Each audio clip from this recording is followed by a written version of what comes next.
Good morning, Whalers, and welcome to the WCPS News Network. My name is Shelby. And my name is Chelsea. Today is Friday, October 22nd, and it is day 2. Let's start with a birthday shout out to Fernando Aguilar. We hope you have a great day, Fernando. For lunch today, we will be dining on a nice tuna salad sandwich. For weather, there will be a few passing clouds today, otherwise it will be generally sunny and warm with high temperatures in the lower 70s. Miss Wendelkin's Jewelry Club has been canceled for this afternoon, but Mr. Millen will still be hosting his games club. And now it's time for another installment of our WCPS Special Friday guest. Today we would like to welcome our very own Assistant Principal Extraordinaire, Miss Lombardi. Yay!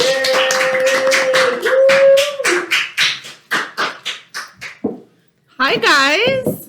Hi, Miss Lombardi, and thanks for joining us today. Thanks for having me. Can we start by asking you where you were born and raised, and if you could tell us a little bit about yourself? Sure. Most people think that I was born on Nantucket, and I wasn't. I'm not a true blood native. I was born in Vermont, and then my family moved here when I was 1. So I grew up here. I went to middle school here, high school. I love sports. I love teaching, and I love arts, and I love living here and raising my family here. I think it's the most magical place to have a family. What do you miss most about being a classroom teacher, and what do you enjoy most about being an administrator? Oh, I miss the classroom a lot, like a lot. I got to cover for Miss McMahon's class a couple days ago, it was so fun to read out loud. I just miss seeing kids in the learning environment every day. And seeing them progress and grow and improve. I miss that. But being an administrator, I'm allowed to kind of free reign into any classes I want, and I can see all the awesome teaching that's going on here. And that's kind of one of my favorite things, is to just see how awesome our teachers are and how excited they are about teaching our CPS students and what's happening in our classrooms. So I like to kind of document that on our CPS Instagram. We know that you are very involved with our community and various charities around the island. However, there is one charity that is very special to you. Can you tell us a little bit about the Harvey Foundation? Sure. The Harvey Foundation started I think we're like in our 6th year, in memory of my mother who passed away, Robin Harvey. And my mom was a child advocate. She's on the school committee. She volunteered in the library. She was a coach. And so we tried to run everything through the Harvey Foundation that brings our community together, whether it's through service or fun events or activities. So we have our Run for Robin coming up on November 21st. Where we raise money for our organization, but it's really about having the community come together in a healthy way. So that's something that we really try and keep as the common thread, is how can we bring our community together for good.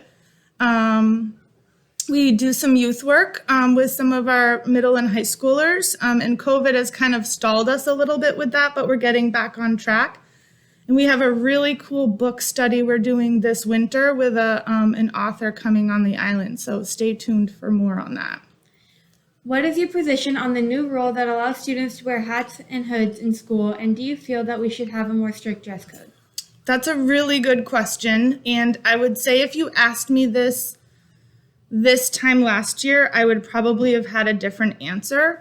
But I think right now, for our teachers and our students, the most important thing is that people feel comfortable in school and safe. And so if wearing a hat or a hood makes them do that, I'm for that. As long as if I'm looking to talk to somebody and I can't really see their eyes, I ask them to take their hat or hood down and they comply and they're fine with that. And I haven't had any problems with that. So I think we're actually doing a really good job with the hats and hoods. And the dress code, again, I feel like we should be in a place where we promote students expressing themselves individually. And so that I'm in support of students feeling comfortable in school. We heard that when you were a student here in Nantucket Public Schools, you were quite an athlete. What sports did you play, and did you have any great athletic achievements that you were most proud of? I do. So I was an athlete. I've always been competitive, a little competitive. But my family has always been into sports, and my kids are too. I played field hockey and basketball and softball in middle and high school. I was the first female on Nantucket to score 1,000 points in basketball. But actually, something that maybe not a lot of people know about me is I played field hockey and softball in college at Plymouth State University in New Hampshire, and I hold a few records still for the softball team, and I was inducted into their Hall of Fame at Plymouth State probably 10 years ago now. So that's kind of cool that not everyone knows about me. Yeah. Finally, we usually ask all of our guests where their favorite place to get ice cream is, but in your case, we really want to know where your favorite place to get a cup of coffee is. Well, that's a really good question because my coffee routine is really important. Fresh ground, Pete's, Major Dixon blend, usually with a drip at my house. That's what I have right now. However, if I'm on the go, Fast Forward or Espresso to Go is kind of my coffee shop. I've always gone there. But on Fridays, I feel really fancy and I treat myself to a turmeric ginger latte at Roasted. Well, thank you for joining us today, Ms. Lombardi, and we hope you will be back soon. That's all the news for today. Please remember to wear your mask while in school and follow all of our COVID-19 protocols. Have a great weekend, take care of yourselves and each other, and most importantly, be kind to one another! Bye. Have a great weekend. Woohoo!